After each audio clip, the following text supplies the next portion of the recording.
I spoke to a friend recently and he's in his mid-50s, owns a HDB flat that is fully paid off, and now is retired. So I actually asked him, hey, how do you actually make sure that you have enough for retirement? So he shared with me he has an overseas property which he's looking to sell, but meanwhile, he has enough in cash and he's looking to draw it down.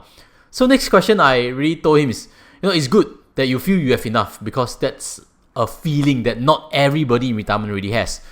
But how do you actually make sure that you won't run out? So his answer really surprised me. He mentioned very calmly, it's actually okay to run out of money. You heard it correct. It's okay to run out of money. Now you may be thinking, wow, he's irresponsible, he doesn't know what he's getting into, or he is going to be begging on the streets.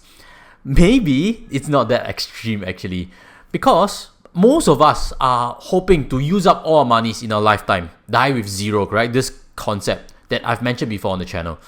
But the feeling of getting near to zero, and if we do indeed become zero and we still have a bit of life left, we are so petrified by that thought. So today, I'm going to share with you 3 key points further that suggest that you have enough to retire today already. Before I get further, invite you to smash on the subscribe button as we move towards 60,000 subscribers and impact more Singaporeans on their retirement decisions. Now, retirement, let's also define, is not about sitting and idling on the beach all day. I mentioned before that's not too healthy mentally also. Retirement just means that you are not chasing more and more money. So with that clarified, let's go on to the first reason why you should retire right now is that you don't actually need as much as you think. You must have heard before, you need 1 million to retire or 2 million to retire. Or you may be aiming yourself, if I have 1 million in the bank account, then I'll retire. All these various targets. Actually, if you realize, they are all arbitrary numbers that we typically throw around. 1 million, 2 million, 3 million or 5 million. They do not mean a number you must hit. Now, there's actually a finding that suggests that on average, a single elderly Singaporean needs only $1,379 for basic standard of living. Now, basic standard of living, what does it actually encompass? It goes beyond just basic housing, basic food, basic clothing. It also includes other things like social activities, like a little bit of traveling, religious practices, etc, etc. And as mentioned over here, it's not only including the cheapest or lowest price item, it's just an average of what people think they need to have a fulfilling standard of living. Just 1,379.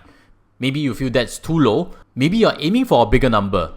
Then maybe also do note, retirement spending actually decreases as you age. Even if you feel you need $4,300 instead of $1,300.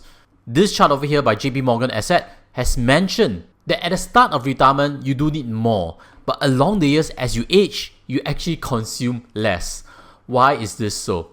Firstly, you don't go out as much really as an elderly. You might be at home a bit more. Secondly, you don't go out and eat as often. Or if you do, you can't eat that much really. Etc, etc. All the bars over there, as you see, become smaller, which includes traveling becomes smaller, transport becomes smaller, entertainment becomes smaller. The only thing that might go up is just housing and healthcare. This survey is done for Americans. In Singapore, most people own their flat, like my friend that I mentioned at the start of the video. So housing could actually become zero. The only thing that in our situation then is healthcare indeed does increase. But beyond that, the drop in all other aspects more than compensates for it, as well as some inflation. This reinforces again, you may not need that much in retirement. The second reason why you need to retire right now is that there is a law of diminishing returns as you accumulate more retirement saving. I'm sure you have heard before of diminishing returns. The typical graph looks like this. With more inputs, you only get more output to a certain point, after which you put more in, you get less out. If we equate this graph to accumulating retirement wealth, then it might look something like this. On the x-axis, you work more and more number of years. On the y-axis, you build more and more money. That's logical, correct? Someone who works until 50 is not going to be able to earn as much as someone who works until the age of 70. Let's start by discussing the tail end of it, negative returns. As you work more and more and build more and more money, more retirement luxuries actually equate to negative returns because you do need to use health in a stressful job to accumulate more money, correct? You do have less time with family if you are fully employed. So more luxuries in retirement do not compensate for these losses. everybody's time is finite. So let's move forward in the graph. At the starting point, as you build more and more wealth with more and more number of years, yes, you're able to fulfill the basic retirement needs. Just now I mentioned about 1,379, which actually CPF Life can fulfill already once you build full retirement sum. If you want early retirement before 65, you should build an investment pot to provide you that amounts. These are things that I teach regularly on the channel, and I actually build portfolios for clients for them to decumulate, for example, from 55 to 65 before CPF Life pays out. Then as we move past basic retirement needs into affording more retirement wants. Yes, there's more returns with more monies going into the retirement pot, but increasingly the idea is that it gets less and less, correct? So the question becomes, what is retirement wants? Is $800 per month for a family helper a basic need or a want? Really depends on your interpretation.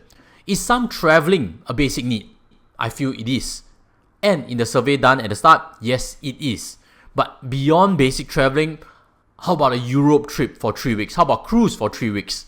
Are these into the wants territory already? Everybody's answer is different. But today we're just discussing on concept, and hopefully it's a small reminder that more and more wants just cost you more and more time at work and do not impact your life that much positively. But I have a further question to add. Over here at a point of maximum yield, you've gotten all your wants that you want in retirement, correct? I have this question. What if you don't know what you really want in retirement? Take for example, right now you eat restaurant meals with alcohol very regularly. Each meal may cost $60, but in retirement, it's a little bit different. What you want may be just more time at home to cook. Now you find a joy in cooking more than the eating. Or you might dislike cheesy stuff, salty stuff that restaurants serve already. By retirement, each meal you cook may only cost $6. So what is going to happen could actually be you do not want that much actually from what you imagine as still a working adult. That means our graph will actually move leftwards, correct? You do not need that much more money already. Your expectation on retirement expenses should actually be a lower amount. And as this graph moves left, that I've shaded a pink area over there to suggest this becomes surplus or even in the negative returns territory. My question to you is, does that mean that you should work less and not worry about chasing more and more money? Because the optimum point on how much you need has already shifted leftwards. You can actually stop work right now and actually prioritize your health and relationships with friends and family members. If you're looking for fee-based advisory work, I should help clients layer on their retirement plans and define correctly what are the right gaps to aim towards. I build investment portfolios for them, and if it suits you, look for my links below. And let me know, especially if you're a retiree, whether these suggestions actually make sense. Let's move on also to the third reason why you actually can retire right now is that your health may not last as long as you think. While everybody wants to accumulate more and more retirement assets, we all want more than the basics in retirement. That's a natural feeling. But at the back of mind, we also understand we need to balance against an unknown, correct? Which is how long will it stay healthy? Cancer, for example, is now impacting more and more younger working adults. This article over here mentions of cancer patients who are below the age of 40 and the problems they face. The general finding is that there is more and more incidences of cancer striking someone below the age of 40. How long would you stay healthy? Big question mark. More than that, how long will your husband or wife or partner stay healthy? Then next, something I've presented before. Healthy life expectancy in Singapore is very different from life expectancy. Average life expectancy is 80 plus in Singapore, but healthy life expectancy, as you can see, females 75 and males 72.4. That means on average, most would hit certain disabilities for males from that age onwards. So the question again is it worth to chase more luxuries in retirement and work more number of years, or consider retiring earlier? If you find that an intriguing concept, let me invite you to this previous tutorial I have on why it's better to plan for retirement from the age of 58.